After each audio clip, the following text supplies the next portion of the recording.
What are the commonalities among leaders who sustain excellence over an extended period of time?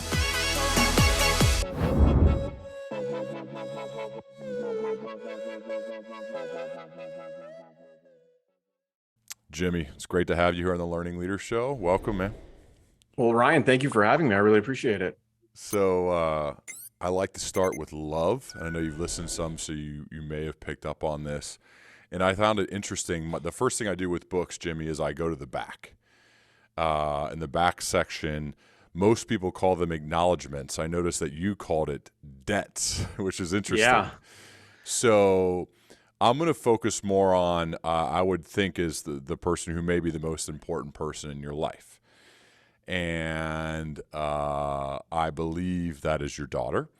Yep. And there's some fatherly advice that you give to her that I think not only is good for her, but could be good for a lot of people. And I don't expect you to memorize your book, so I will read it, and I'd love to have you expand on it. Is that cool? Absolutely. You said, your life will be shaped by the things you create and the people you make them with. We tend to sweat the former. We don't worry enough about the latter. I love that. Love it, man. That's why we're starting with it. Can you share more about that piece of advice you shared with your daughter and why you decided to include that in the debt section of your book?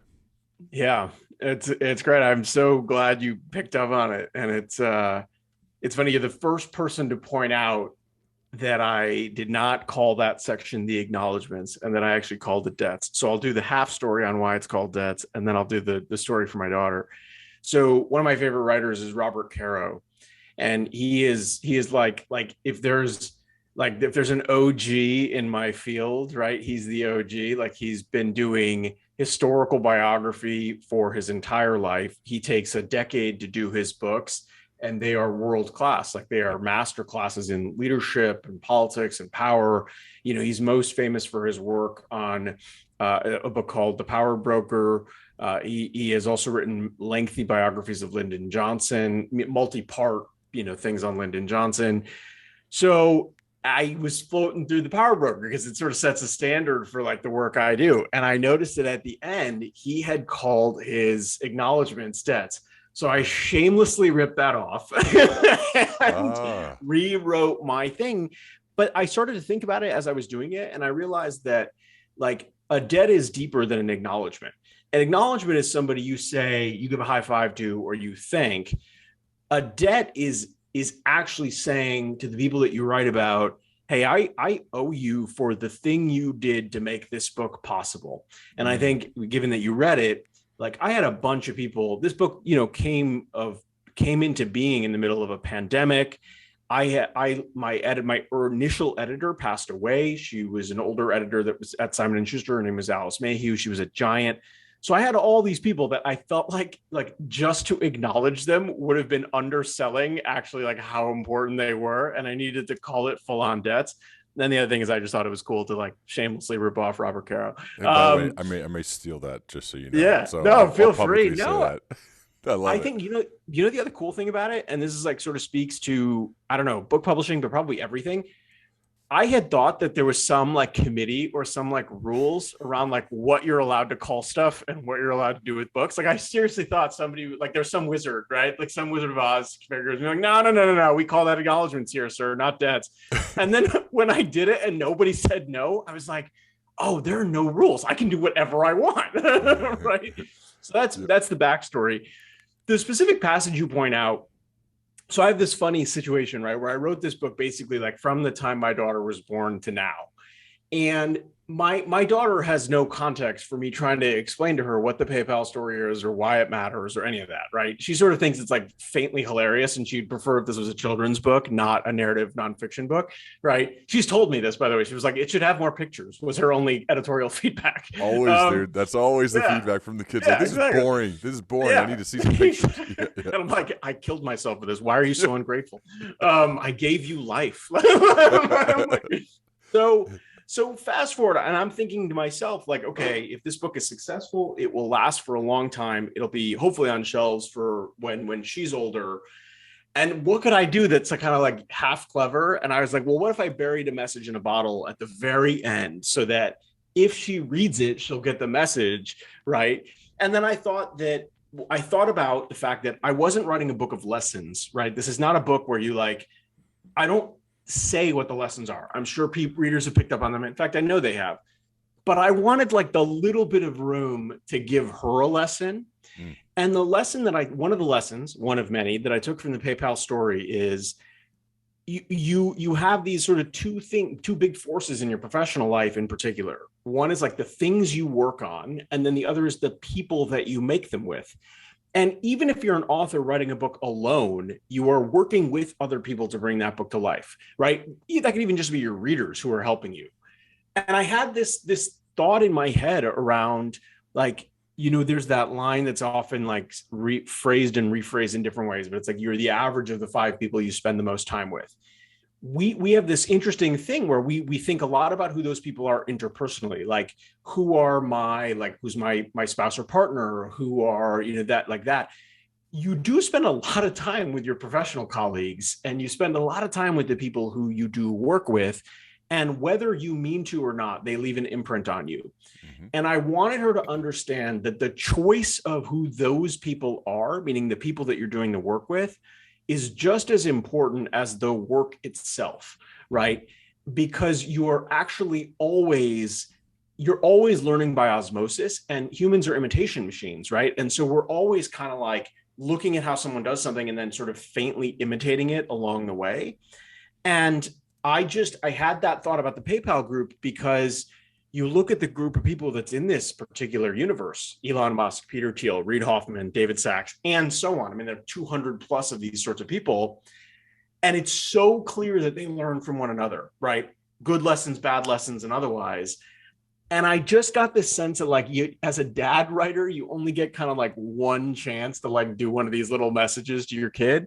And I was like, look, if I want her to understand anything, it's that actually the most important people in your life will be the people who love you enough to say you're just an idiot, right? Like, or like, you totally got this wrong, or like, hey, this is totally bad, right? So it's not actually necessarily the people who make you feel good all the time.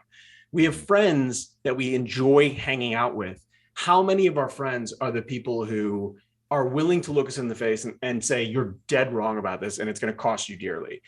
I found what was interesting about the PayPal group is that there was this, and people who read the book will probably pick it up, they had this level of like bracing honesty that was a part of the culture. It was not always pleasant. I would say it often, like, it may have crossed the line more than a few times. There were definitely some moments that these people look back on and were like, yeah, I could have handled it differently. But there was this, it was almost like a rigor around, like, if someone said something wrong, you weren't out of line if you called out their idea and tried to improve it. And I found that, like, as I started to study that and think about it a lot, I was like, wow, I have to make sure that the people in my life that I prioritize are those people. And then more importantly, I want my daughter to like get this message because it's really important.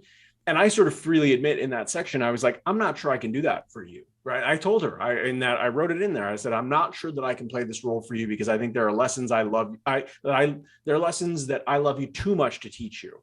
Yeah. But what she needs are people who can do that kind of gut check for her. And that's you have to search that. You have to seek that out. We look for people who make us comfortable. How many people do we have in our lives who make us like productively uncomfortable? It's a great prompt. It's a great question to ask yourself right now as a takeaway. How many? Because I'm like getting thought bubbles in my head right now, thinking of naming those people. Who are those ones? And you know what? The ones who have this kind of combination of competence and warmth, and they love me enough to be honest. I would share that. I think that is how you show love in a way. So that's how definitely you could show love to me. Is you love me enough to not take the selfish act is just to kind of let me go and make mistakes. But when you know and you realize it and you care enough to say, hey, dude, you messed up. Here's why, and here's maybe some ideas. You know, part of that, I think part of your foxhole friends, that they're the ones who are willing to do that for you, and hopefully we can be that for them as well. Yeah. They're just worth. There's not an amount to even put on it. They're worth everything, I think, when it comes to people to have in your life. And it's by the way, it's I think super hard to find them, because if you think about how friendships form, right? Like often it's by accident, like especially when you're young, it's kind of like whoever you live by or whoever you happen to be in your second grade classroom with, right? Right. So it's totally random. And then as you mature, a lot of those friendships stay, some of them leave. But it's not like when we're looking for friends, we're looking for brutal honesty, right? Think about it. Like how many, like you don't go into a situation, you're like, I need to find the most brutally honest people here and make friends with them, right? But if you look at people who are really successful and you start to think about what makes them successful, some significant part of it is someone saying, hey, the way you've been doing this is completely wrong. Let me give an example that has nothing to do with technology or PayPal that like actually made me think about this more. So I think, some portion of your listeners have probably listened or watched The Last Dance, which was this like epic series on Michael Jordan and the Chicago Bulls. And if you haven't seen it, I really recommend you do, even if you don't like sports. It's amazing. One of the things that happens in there is that Jordan is an exceptional individual athlete and an exceptional individual scorer. He can put up huge numbers every game, but the Bulls continue to lose. And they're he's sort of winning all the individual scoring titles, but they're losing games, right? And so Phil Jackson, who's the coach, has to kind of convince and coax and demonstrate the effectiveness of what's called the triangle offense, which is a structure that enables him to be successful because it opens up opportunities for other people. Now, imagine what it's like to be Phil Jackson and have to tell the greatest player to ever play the game that he's been doing it wrong, and that actually he's the reason or part of the reason why the team isn't performing what it could be to the level it could be. I think of that as like a difficult act, but a necessary one for the Bulls to become the dynasty that we remember them as today. But it wouldn't have happened if Phil had said, well, I'm not going to be mean to Michael Jordan, right? Like that wasn't going to happen. And I, the more I've thought about it, there are a few of my friends who, whether they know it or not, they play this role for me and I play this role for them. And that's a total blessing. And I freely admit, like some of that happened completely by accident, but our friendship is also formed in that direction, meaning like I will call them and they will tell me the truth and do it with compassion. And I think they expect that on the back end as well. It's a very interesting way to think about friendship. And it was like actually what I took, one of the things I took from the whole PayPal story. I think Tim Urban, I'm sure you like Tim Urban stuff, Yeah. right? All great writers love Tim Urban, but I've read almost everything he's written, which is a lot, but it's because he's that good. He wrote a post about like developing friendships later in life and why it's hard. And I think one of the things that I took from it that I found to be true is doing hard things together, and James Clear has also written about this. Doing hard things together is another way, and that's why, like within good cultures at companies, I've seen this happen where friendships are built because they've worked on difficult problems and they've found ways to make it happen by bouncing ideas off of each other, disagreeing from time to time, being willing to say, you know what, I actually think of it over here. And I don't think what you're saying is accurate. Here's why. And there's this constructive dialogue, and I've been witness to this some from time to time. And I found that friendships have been built through doing hard things together, learning together, breaking bread together then after those kind of meeting sessions. You know what I mean? And I think that is also another way to develop, is because I think it forms out of respect. You see their output and what they're able to do and the way they think. And in my mind, I say, I'm attracted to that. Male or female, whatever. I'm talking friends here. I'm attracted to that line of thinking and that way of being. I want to be around that person. And they say, I'm attracted to that. I want to be around that person. And all of a sudden you're friends. So I think that's also another way that works. I think there is something to that. It's like almost like a growth orientation to our friendships, right? Like we take a growth orientation. I'm sure that's a language that's pretty familiar to your listeners and to you. We take a growth orientation to ourselves, right? So we'll want to put up more reps today than we did yesterday, or add more weight today than we did yesterday, or write more words or record more podcasts. But the question is, are our friends doing that same thing for us?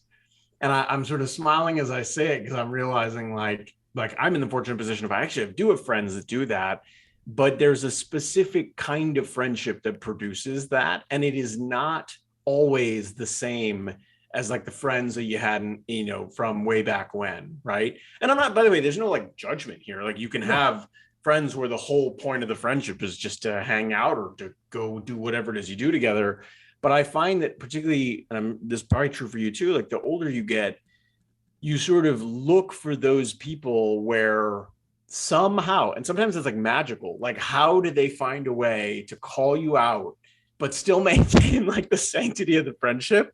Yeah. And I found this, by the way, this is like what I found, between and among some of the PayPal, not always, but often between and among the PayPal people. The best example actually is Peter Thiel and Max Levchin. There's a quality in their interactions from the beginning where Peter refines Max's thinking. He doesn't yell at him. It's not him screaming and saying, I'm the CEO, you're the CTO, you have to do what I say. It's more of a like, almost like he'll ask a question, and the going down the path of the question is what leads Max to a better answer about something.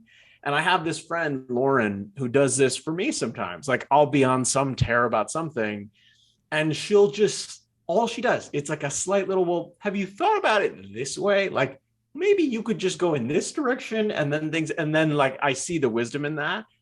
But I think that has to be a thing that friends actually commit to.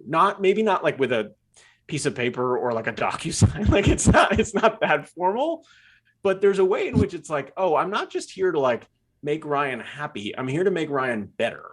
That's different. That's like, that to me is actually a standard of friendship that we can aspire to and achieve.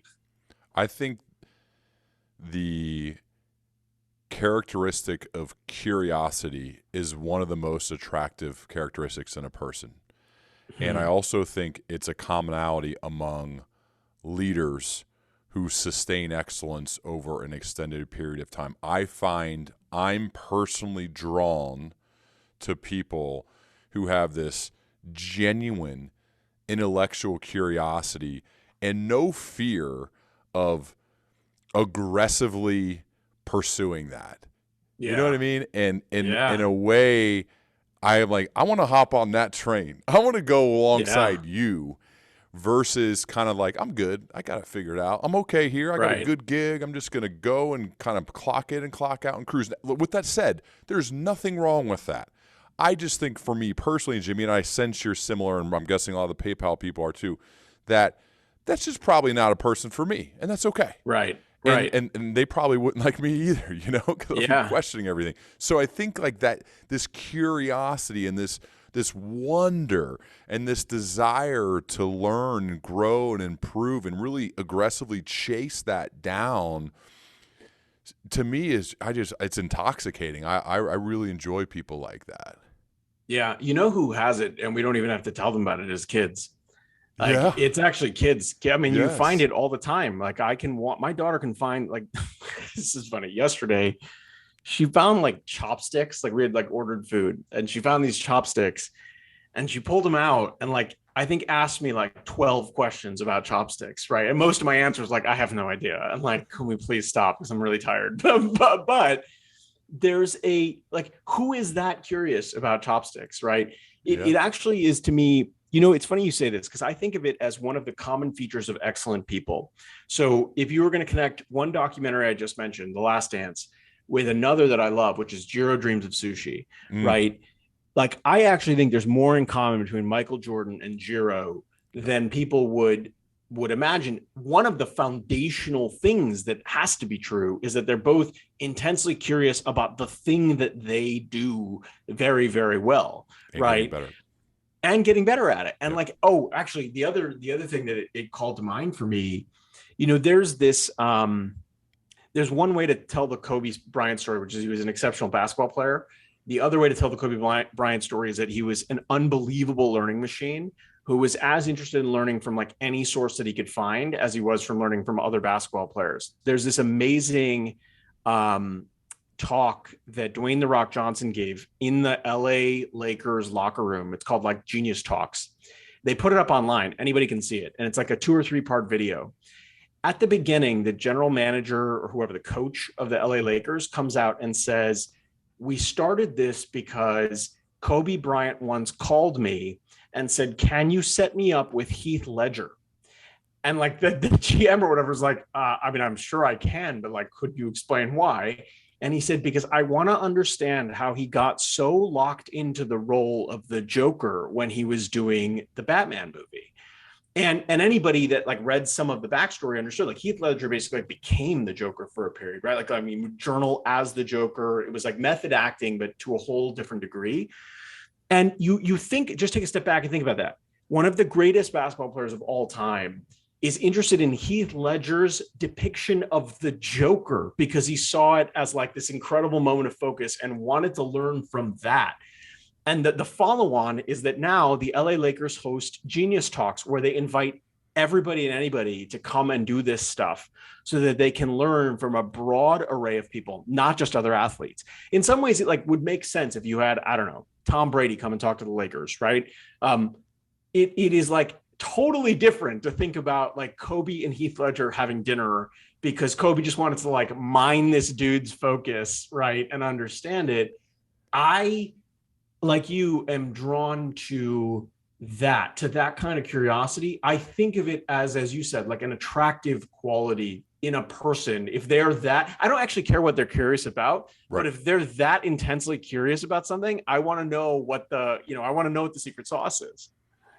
Is this a quality that you think people like Kobe are born with, or can it be developed? The reason I ask this, Jimmy, is because there may be someone who's like, I'm not that curious right now. I need to, but it sounds like this could help me, and they need to develop that. And that may be a weird way of putting it, but you get what I'm saying.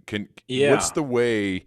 Is Kobe just born that way, or was it developed? And for others, what is the way to develop this outside of just saying like, oh, I guess I don't have it or I do? Because I think the world's really messy and it's very gray, and I don't think there's one side or the other on almost anything. There's usually something in the middle. So what's your thought process on developing curiosity as well as this nature versus nurture conversation?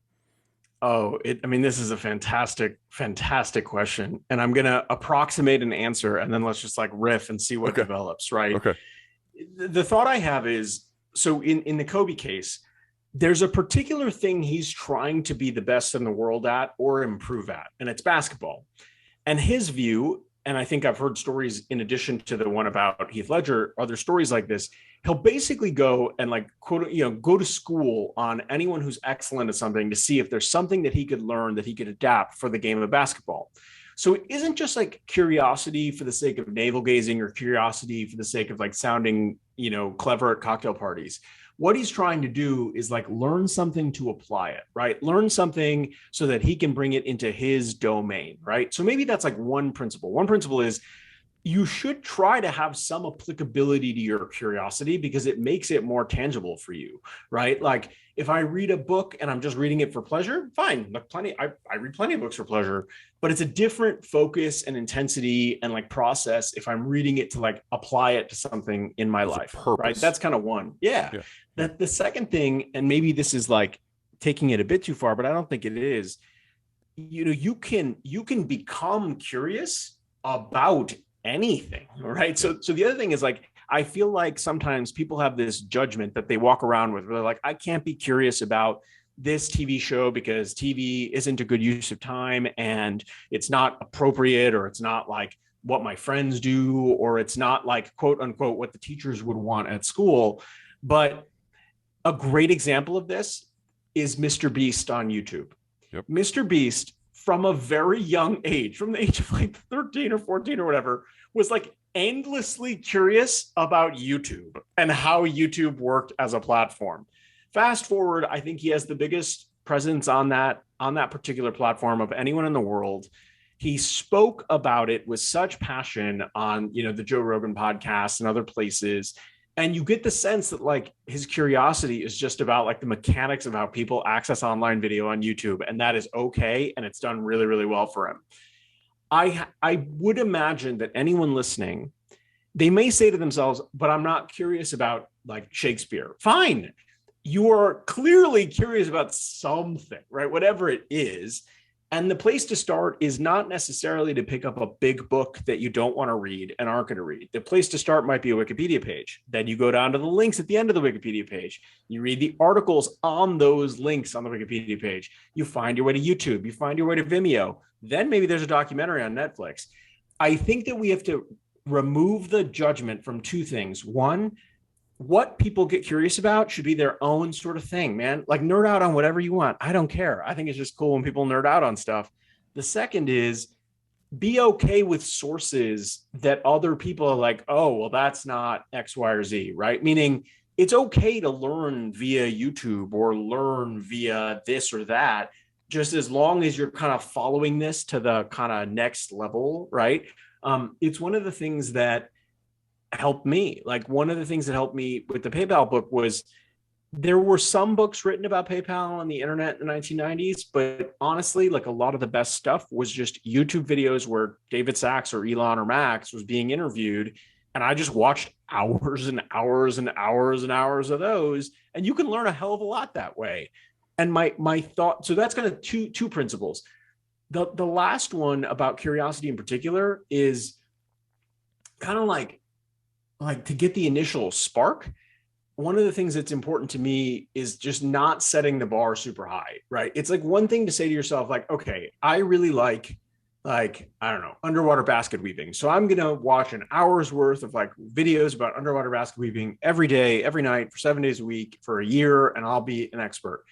Like that might work if you're like David Goggins, you know, and you have like superhuman levels of discipline and, you know, intensity and whatever. For the rest of us mere mortals, like it's probably more realistic to say to yourself, I want to do this thing for 15 minutes and I'll do it for a consistent enough time and then reevaluate in 90 days, right? Meaning like, I don't think it's worth setting the bar super high at the beginning or setting goals that you just know you're never going to meet. This is like a classic like New Year's resolution problem, right? Curiosity is the same way. It's a muscle. Like you can get engaged in something and then maybe 90 days later realize like, oh, actually, this is like a total waste of time. I don't want to do this anymore, right?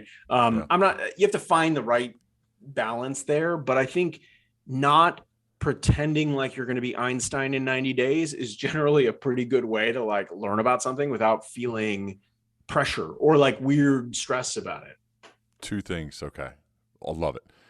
The Mr. Beast. So I listened to the same interview. Back to your advice to your daughter.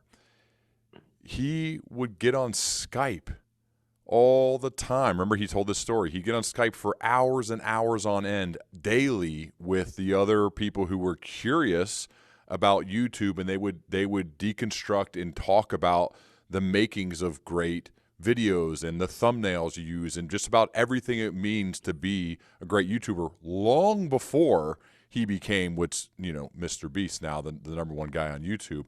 And it was, you could hear the passion in his voice that he was doing exactly what he wanted to do. He's like 12, 13, 14 years old on Skype all day with these other guys who also are curious about YouTube. So it's again about surrounding yourself with those people where you can bounce ideas. They're colliding, right? You're forcing these collisions. I think that's one big thing. Okay. And because we're gonna move to the book here in a second. We've been hinting at the book, but we haven't got into it. The second, and I don't remember if I read this in your book or not. There's a Dave Grohl quote. Is that from your book? Do you quote him about guilty pleasures, or did I read that in a different book today? I think that might have been in a different book. Okay, but I think I know. So he said, I think I know what you're talking about. Yeah, he said basically, there's no such thing as guilty pleasures. There's just pleasures. Yeah. You know, and I think when you said, who cares what you're curious about? There's no such thing as a guilty pleasure. There's pleasures. So like follow it and don't apologize for it. I think that's the second part of that, which I really identify with that you talked about when it comes to following your curiosity. It's just like that quote on how to teach kids to read or how to teach a love of reading, because I'm currently doing this and it's hard. And it's read what you love until you love to read. And so finding the books or the articles or just whatever to get into the hands of your children so that they just, oh, wow, that was a good book. Oh, right. You know, like they have those aha feelings like, wait, books open up a whole nother world. Oh my goodness. I had no idea. The books I was forced to read at school were I hated them. and that's why they don't have a love of reading. And I think that's part of this helping people figure out what they're curious about. It can then open up all these different doors. So And that's you what made I'm a thinking of. Yeah. you made an important point, and I want to hit on it before we transition to other things. So it's a crucial point, which is this: we live in the one moment in human history where any passion you have, you actually have in most developed countries, right? With internet access, you have the ability to connect with other people who are insanely passionate about it. That's never been true before. The amount of work like people would have had to do to find other people who are super into a video game or a style of calligraphy or like a specific kind of architecture, it would have been insane, right? You would have had to like honest to goodness spend years of your life just tracking people down. Now 5 minutes plus an email address, and you are literally connected with affinity groups or other people who love the specific thing that you love. That is insane, man. I mean, that's the craziest thing ever. And the reason I mention it is because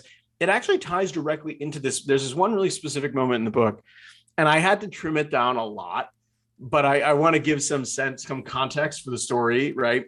There's this car crash that happens in the middle of the book. Elon Musk and Peter Thiel crash in a McLaren F1. A McLaren F1 is this insane supercar, and it's this incredible feat of automotive engineering. And Elon buys it after his first startup exit.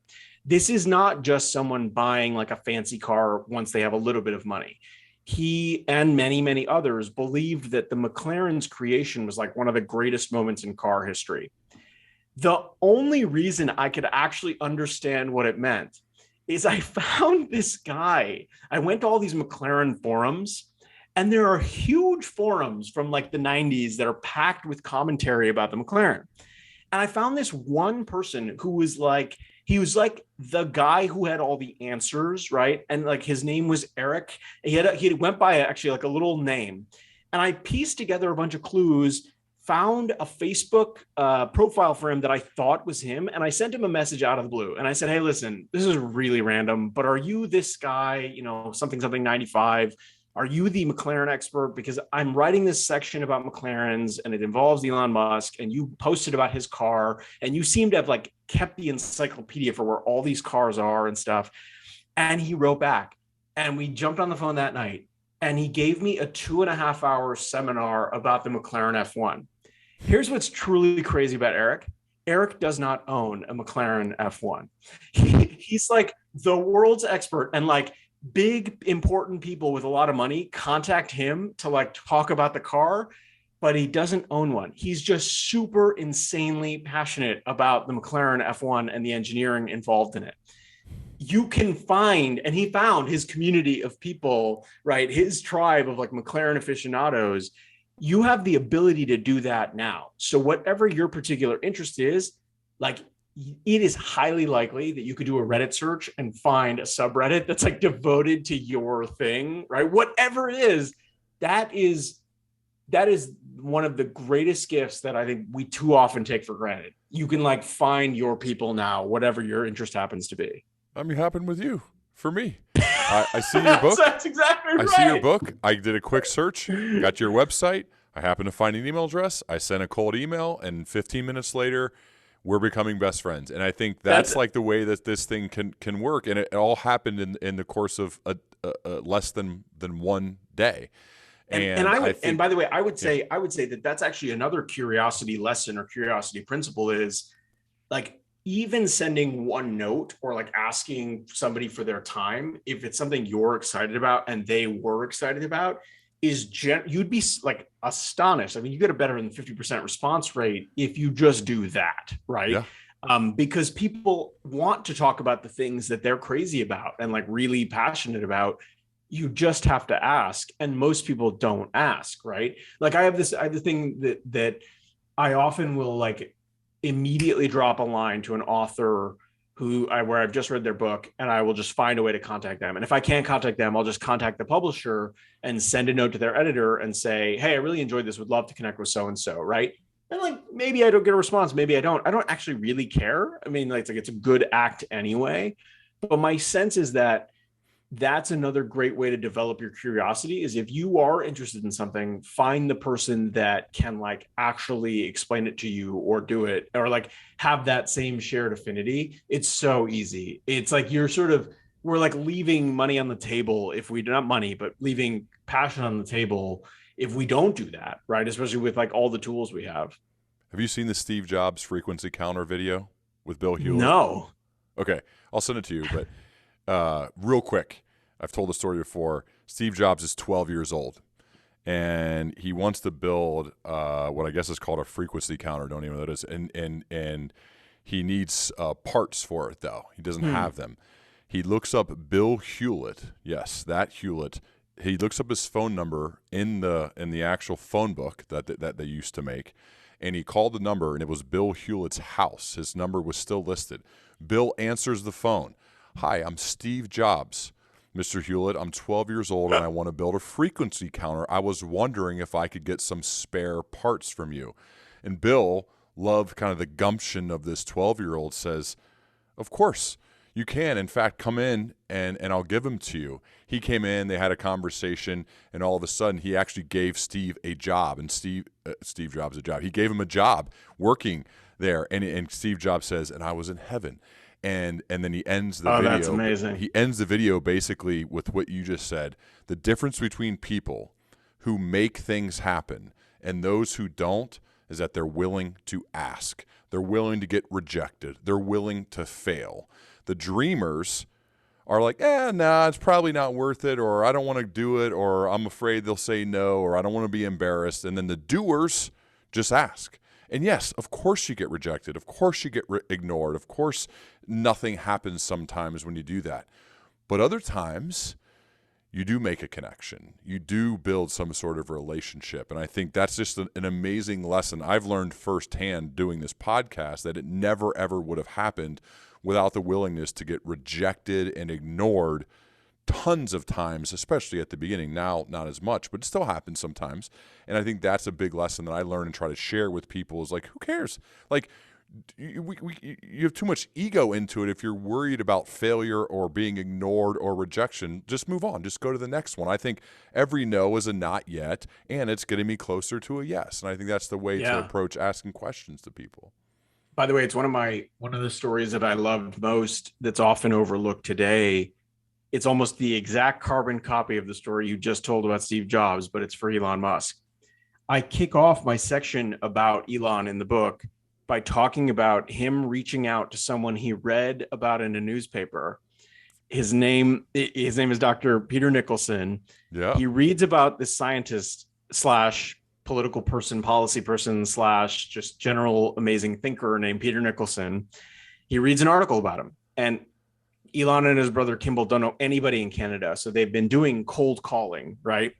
He gets the newspaper reporter who wrote the article to give him Dr. Nicholson's number, then calls Dr. Nicholson and essentially sort of like insinuates like, I want to meet with you. And like, my brother and I want to meet with you because we think you're just very, very cool. And I'm interested in what you're interested in. And Dr. Nicholson basically says like, I was working at a bank. I didn't have people call me out of the blue like this. He agrees to have lunch with them. Out of that lunch comes a job offer for Elon to work at Scotiabank with Dr. Nicholson. They are still in touch and friends to this day. That is a 40 year relationship / friendship that emerged from a cold call by Elon Musk to a guy he thought was interesting, and they're still in touch to this day. And Dr. Nicholson said, he's like, the gumption of a kid reaching out who's like basically a freshman in college to ask me for a job when he doesn't know me from Adam. He's like, I kind of thought it was just like pretty amazing that someone would do that. And I agreed to meet with them, not knowing what would happen. And it's how Elon gets his first ever internship in college. And it leads to him thinking about the banking system differently. Now, all that other stuff came later. The lesson for people in general is like, you don't really know the value of a note like that or of a call like that until you go through with it. And I, and it's one of these things, like it can be a really uncomfortable for people, especially people who are introverts. Like I'm not the most that's not the easiest thing for me to do, but I do make it a habit to reach out to people. And in some ways, I expect to be rejected. I expect for people to close the door in my face, or I expect people to say, I'm going to delete this or archive this note, or, hey, this is spam, right? If I have that expectation, any responses are upside, right? Like, it's actually great if someone responds, but it's not the end of the world if they don't, because I kind of want to do it anyway. I find that this is one of the most important habits that people can build, right? Yep. Is just that willingness to do the outreach. Yep. I remember early in my podcast, I emailed Seth Godin. Seth is pretty notorious from responding to people. I think he's very good about being good to his fans. And I did the normal cold out. My cold emails probably weren't as good, but they were good enough to land some people. They were the Gary V's and stuff like that of the world early on. And Seth said, I think I was like 10 to 15 episodes in at the time, at least that were published. Email me back when you have a huge show and 75 episodes. So I put it on the calendar. I did the math of when the 75th would come out. Obviously, I wasn't even close to that point when there was 10, 15 episodes. And emailed him the day the 75th episode came out, sent him the link to the episode, and said, Seth, we're at 75. I responded to that exact note too, so obviously saved it. And I said, we're at 75.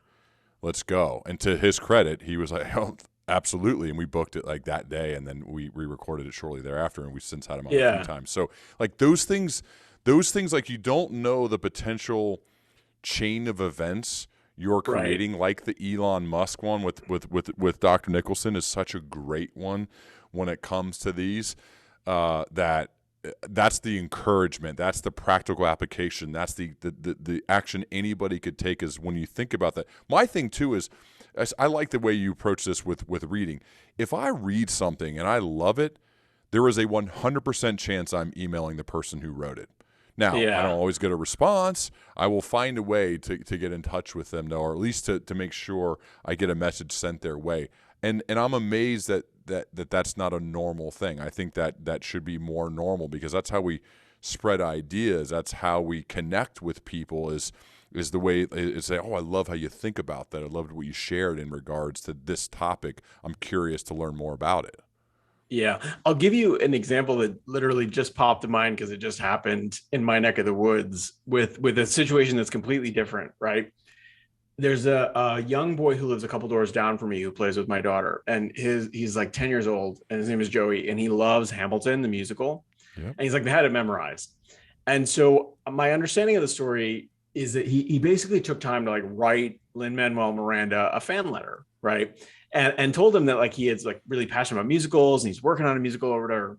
And like, sent it in the same sort of spirit that anybody sends like a note to whoever, right? And sort of a note to Santa, you're not expecting Santa to write back, And a couple days ago, about a week ago, he bursts into our living room, and he has this, like the biggest smile on his face that you could ever imagine. And he is holding a note back from Lin-Manuel Miranda.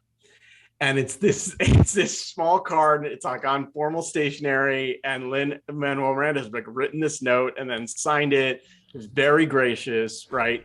But like, you really never know when someone will take the time to respond. And for him, like it's a real credit to Lin-Manuel Miranda that he's like taking the time to write back to a 10-year-old. That's epic and awesome in its own way. But even more amazing is that like Joey like wrote this note fully expecting a response at some point and would like check the mailbox every day to see if he responded and stuff. And I think we lose that. We feel like, oh, it's like beyond us, or we can't do it or whatever. And I don't know, man. I think that's like, it's the easiest way to stoke your curiosity is to close the kind of like Kevin Bacon degrees between you and the person or things you're curious about, is to say, okay, I love this. How am I going to like actually close that gap? And some of it, by the way, is like being respectful and learning everything you can so that when you approach or write, you're doing it from an informed place. Yes. Some of it is like luck, but a lot of it is just actually having the gumption to like write to, to cold call Dr. Nicholson and ask for a job if you're Elon, or to cold call, Bill Hewlett and say, I need these parts. Yeah. Right. It's so good. Speaking of Elon and Peter Thiel and Max Levchin and these guys who are what went on to be called the PayPal Mafia, it only took me 50 minutes to formally introduce your book, Jimmy. So here we are. No, we've been hinting at it the whole time. The book's The Founders is insane. I wouldn't have cold emailed Jimmy if I didn't think everybody should read this book, but it's called The Founders. But anyway, what was it about these people who started this business? Because I actually, like, I've heard Max's name. I loved learning more about him. I've heard of Peter Thiel and the things he's done. Obviously, everybody knows Elon, and there are more people involved. But what was it about this group and this company and this time that made you so curious that you were going to interview 275 people and 5 years worth of work? I believe was what went into this. What was it about it that said, "Yeah, I got to do this. I'm just too curious about this"? Yeah, it's look, it was a number of things, right? I had done a couple of books before this, and once you do a couple of books, you always have in the back of your mind, you're always fishing. you're actually always like searching for a book idea, right? Or like looking for something that could be a book. Yep. Especially if, like me, you have like, I've written about different things, and so I have the flexibility of being able to say, like, if I like an idea or I think something should exist, like, I just want to go and do it. So I'm always searching. I had done a book on Claude Shannon, who worked at a place called Bell Labs. Bell Labs is this, like, it's one of the great collections of talent in the 20th century, technological and engineering talent. And so what I started to do was I just went and thought about what are other places where that many talented people have been at one place at one time and created interesting things. And so there's a bunch of companies that fit that mold, right? And someone had done books on all of them. There were a bunch of just like random things in the world, like concentrations. But I found that with PayPal, I was kind of surprised that no one had done this already. Mm-hmm. Like, I went and I like sort of Googled, I looked for other stories and I looked for other books. And obviously I read the Elon biography and I read Peter Thiel's book, 0 to 1. I had read some of Reid Hoffman's books, but found that, like, in each case, PayPal was like a sliver of the experience, but it wasn't the whole thing, right? So there's a chapter about PayPal in Ashley Vance's book about Elon. There are stories from PayPal in Peter's book, 0 to 1. And there are obviously stories in Reid's books and other places, but no one had really done the kind of end-to-end, like, hey, like, here's what happened. And I don't know. I just had this, I had the idea. I was like, well, if I could get like a few of them to participate, how epic would it be to talk to them, not about the things they're doing now, which can be very sensitive or controversial, or they just like aren't ready to talk about it, but to actually talk to them about like this thing that happened like way in the past for them anyway, and what effect it might have had. The other thing that's interesting about it is it's not like I was writing about a company that's still in existence today, meaning what they built actually stood the test of time, right? And so it might have been a different story if you're trying to tell like the Steve Jobs narrative and like the Apple II failed and like Apple wasn't successful, right? Like there'd be an open question about why you were telling that story. PayPal was successful as a company, is still around today, owns Venmo, is massive. So I was like, all right, so the things stood the test of time.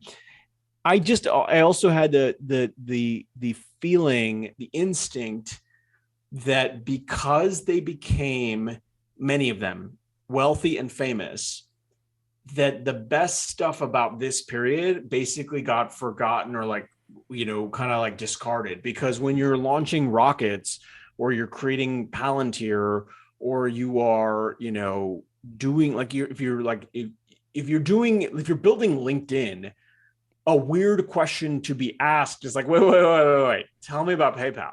Like it's actually like not the question people would think to ask. In some ways, it's actually like, funny enough, it's like actually weird because there's so many other questions that are urgent, that are interesting. But I had this sense that I was like, this is a time in their lives when they weren't the people they are today. They weren't rich. They were flying coach, right? They weren't flying private. Like, it's a whole different period in their lives. And it's when they were all getting their start. And I had a feeling, I was like, that was one thesis. The other thesis was there's a ton of people who have never had a chance to share their PayPal story. That was also the other part of it. I was like, everyone's going to focus on the big names. No one's going to focus on the people who just like, for whatever reason, didn't get press, whether they didn't want press, or they're just like, they chose not to participate, or they just were never asked about this experience. So that was kind of the welter of motivations. I mean, it was never one, if you do a book, there's never one reason why you do it. You're not like, oh, this thing happened. I mean, maybe for some people, but for me, it was a mix of just like kind of serendipity, stumbling onto the Wikipedia entry for the PayPal Mafia, looking at other books that have been written, and just getting this feeling like, there's a lot of gold to be mined here, and no one's done the mining. The part of the reason why it hasn't been told is because of, as you mentioned, the fact that they've pretty much all of the names have gone on to do amazing things, start these crazy companies like LinkedIn, Tesla, SpaceX, first money in at Facebook for Peter Thiel. There's so much going on with many of them. YouTube, Yelp, Yammer, Palantir. It goes on. Amazing, yeah.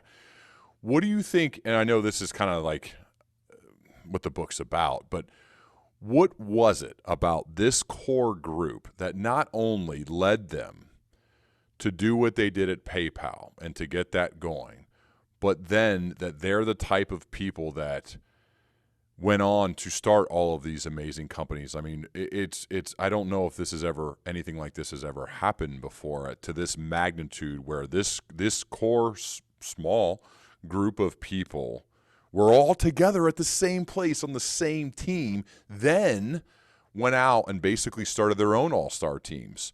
You don't have LinkedIn and SpaceX and Tesla and Palantir, all of these companies, YouTube, without also building your own all-star team. What is it about this group, these people that they had, that enabled them to do this? Yeah, it's it's sort of this funny thing of like, I spent 500 pages trying to answer the question. It's not the easiest question, I know, because it's the whole book. Yeah. No, but I can run through some of the bullet points, right? I mean, a big part of it is definitely the fact that they were successful at PayPal, but that it was hard, gave them a sense that you could do technology entrepreneurship and it wasn't going to result in pets.com or any of the other failures from the .com bubble bursting. To sort of go back in the time machine, like, some of your listeners might remember, like, there was a period when the internet could do no wrong. That ran right up until the year 2000. Then the .com bubble burst and like 80% of the value from the NASDAQ disappeared. And all of a sudden, the internet could do no right. Everyone was like, that was a fad. That internet thing, that was great, but we're going to get back to bricks and mortar, right? So you have this weird whipsaw effect of between 1995 and 1999, the internet is anything can talk about, and it's making people millionaires overnight. Then 2000 starts, and all of a sudden, the internet is like, actually the blame for the failure of the market is laid at the feet of these sort of high-flying .coms. PayPal is launched in 1999, but it grows in 2000, 2001, and 2002 as that kind of bloodletting is happening in Silicon Valley. They emerge from that experience not as cynics, but as optimists about the future of the internet, because their internet company didn't go under, right? Like they had the experience of, this is going to be brutally hard, but it's totally doable.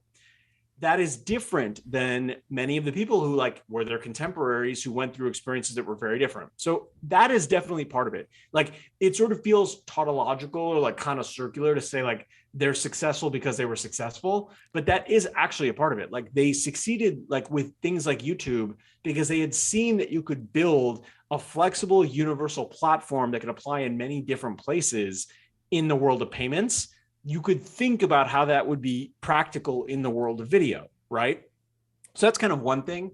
The second thing is, this was a team of really of interesting people in their own right. The people they selected for were highly intelligent. They were competitive. They worked really, really, really hard.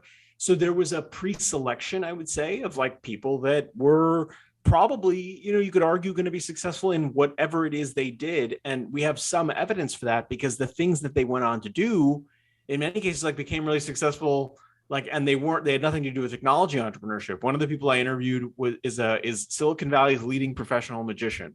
And Daniel Chan has established quite a track record for himself as a magician, as a performer, in the Bay Area and elsewhere. And he is an alum, albeit he spent a short tenure there, but he's an alum of this group, right? You have people who, David Sachs, his first effort after PayPal is not technology, it's film. He goes and produces a film called Thank You for Smoking. And it is nominated for 2 Golden Globes. You have people like Elon who moved from internet land, where he was in Zip2 and PayPal was in the internet. He goes into rockets, right? Rocket engineering, which is hugely risky. But many of the principles sort of, and that thing come from his experiences doing internet businesses. So you have this like pre-selection of a group of people who are like probably like industrious enough and intelligent enough to be successful wherever they are. I would say there are 2 or 3 other factors. Another thing that I noticed is that we have this tendency to like think that hard work is maybe something that should be like we use terms like work-life balance, and I think that there's something admirable about like iterating in the direction of balance, and like kind of like maybe sanding off some of like the worst things that can happen when you work too hard. But just to be clear, like you can't tell the PayPal story without talking about a 7-day-a-week culture. And it wasn't always positive. And there are definitely some ways in which like our work culture has refined itself to be better. But this was also a team that had the willingness to actually put the hours in to be successful. And I had somebody who wrote me a note about the book. He is not involved in the story, but had read the story and wrote to me and said, I'm glad, he said something to the effect of, I'm glad you didn't run away from writing about the hours and the difficulty and the strife. Because whenever I tweet about it, I get a lot of like hate directed my way because people are like, oh, you're just celebrating hustle culture or you're celebrating overwork. But he said, no, like if you're a startup and you're going up against better capitalized competitors who are established companies, you have a really high hurdle to overcome to be successful. And that simply and often takes like a ton of elbow grease, right? So that's like kind of thing number 3. Thing number 4 is it wasn't just an intelligent team or a hardworking team. It was a fast moving team. One of the things that is interesting about their particular culture is that they moved more quickly than other players in the space to attack problems. They even moved more quickly than some of the people who worked at eBay, which is the auction platform where PayPal first has a lot of success. So it was like, there's this line from like James Carville, who was like Bill Clinton's campaign manager in 1990, whatever. And he's like, speed kills, right? That's like, there was one of their big mantras was like speed kills.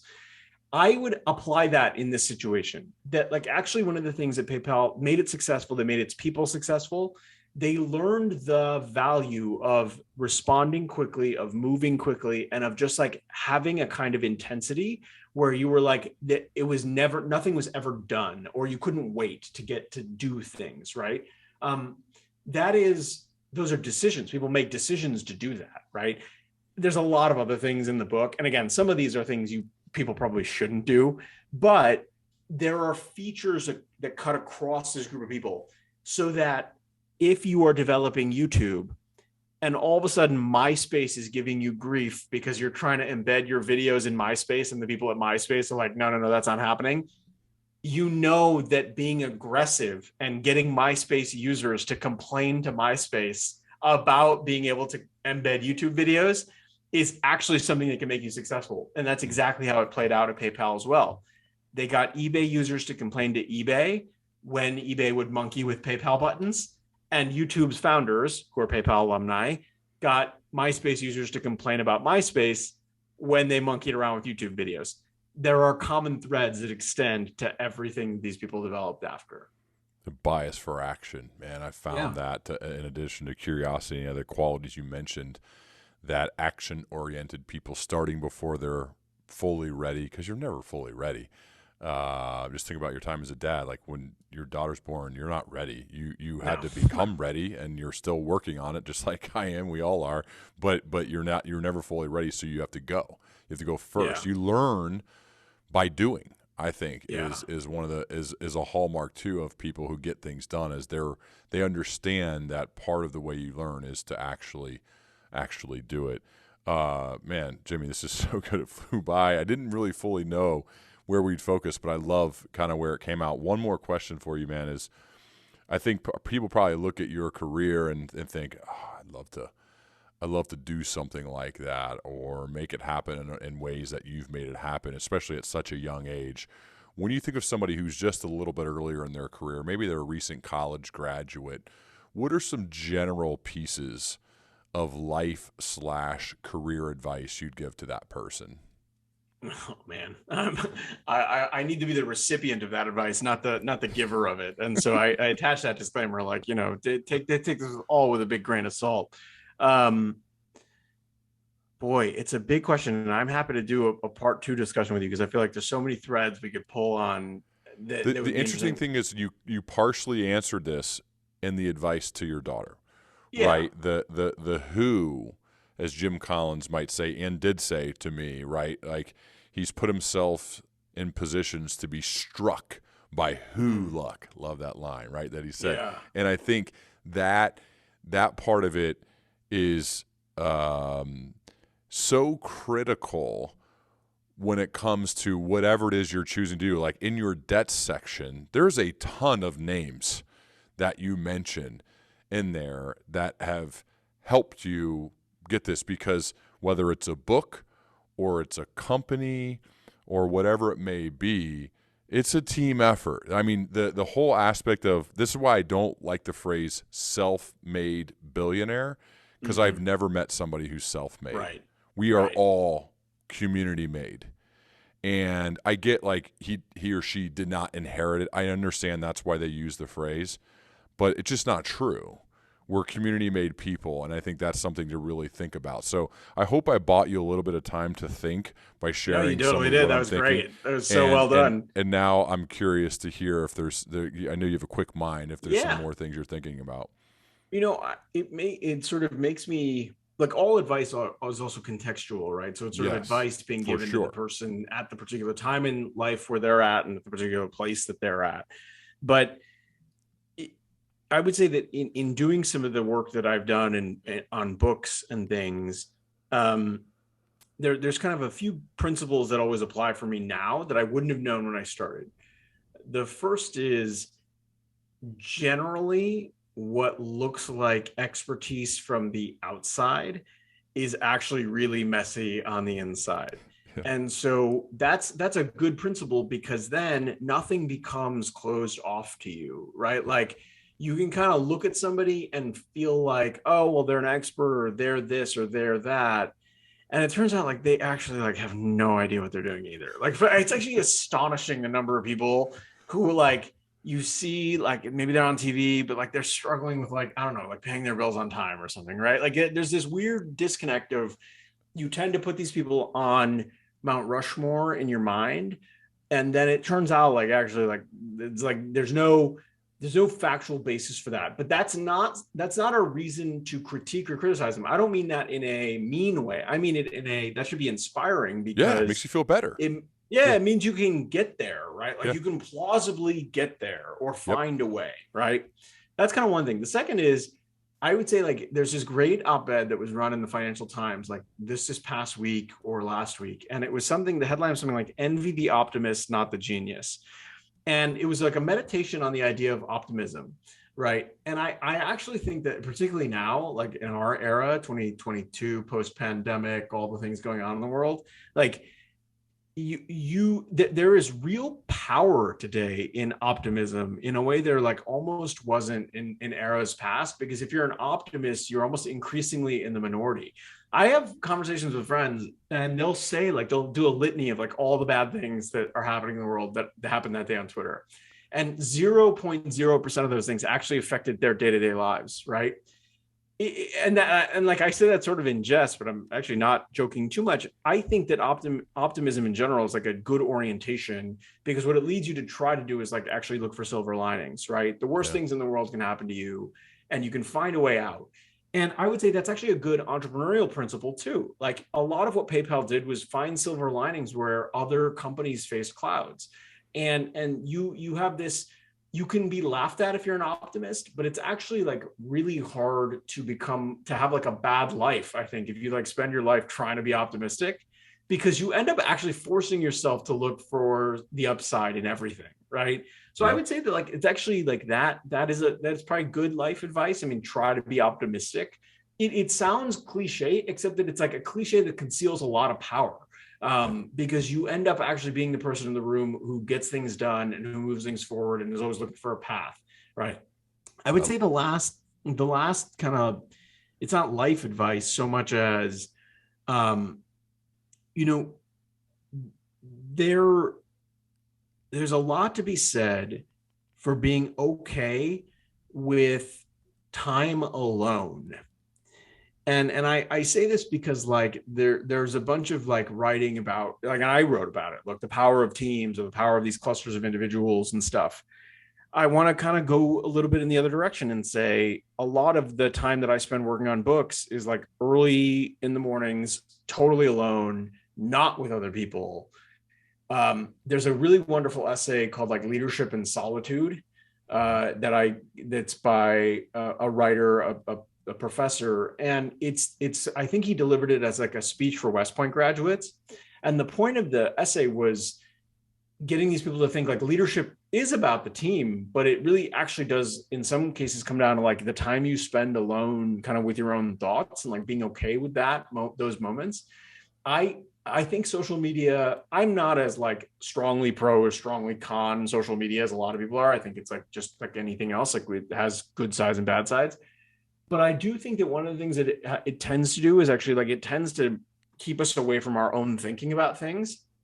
And a lot of my happiest moments of the last 5.5 years were sitting in a room by myself, looking at old PayPal emails and just thinking about how to make them come to life on the page and like how to actually like just, and knowing that is actually really good because it means like time by myself is never time alone, right? It's actually just like the greatest time ever. I get to like nerd out on this thing. I think solitude is super underrated. And I don't mean it in like a Thoreau way. You don't need to like go to a cabin for 3 years. Like you need to live your life. But I think we all would probably benefit from like ghosting a little bit more and actually just being okay, like hanging out by ourselves, doing interesting things that are interesting to us, not interesting because the world says they're interesting, just because we're interested in them. I love it, man. The book is called The Founders, the story of PayPal and the entrepreneurs who shaped Silicon Valley.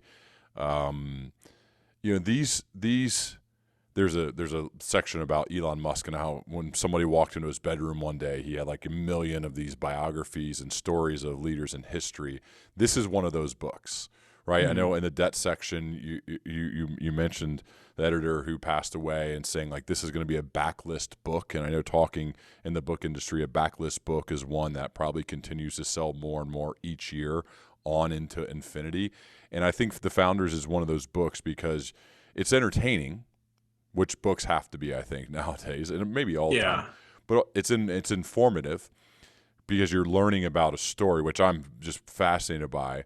But there's also a lot of practical application, even though I'm not sure if you meant for that when you thought of the idea. You really just wanted to tell the story of PayPal. And so I think those 3 things are really important in a book because they check all the boxes of keeping your attention, earning each turn of the page, which authors need to do. And I think about that as I'm writing. And so I highly recommend it and just tell people to get it. And Jimmy, certainly, man, I'm glad that I sent that note to you and now we got to talk because I'm certain this will not be the last time. And I certainly would love to continue our dialogue as we both progress, man. Yeah, no, I really appreciate you taking the time to do this and to read the book. And in some ways, like you said, your podcast is like a living testament to everything we just talked about, right? Yeah. Right. Yeah. So I appreciate you and everything you've done to bring this to life. And I'm glad you stuck with Seth's challenge and went past the 75 episodes because that's awesome. Yeah, love it, man. Well, thanks again, man. And obviously we'll be talking soon, okay? Great. See you.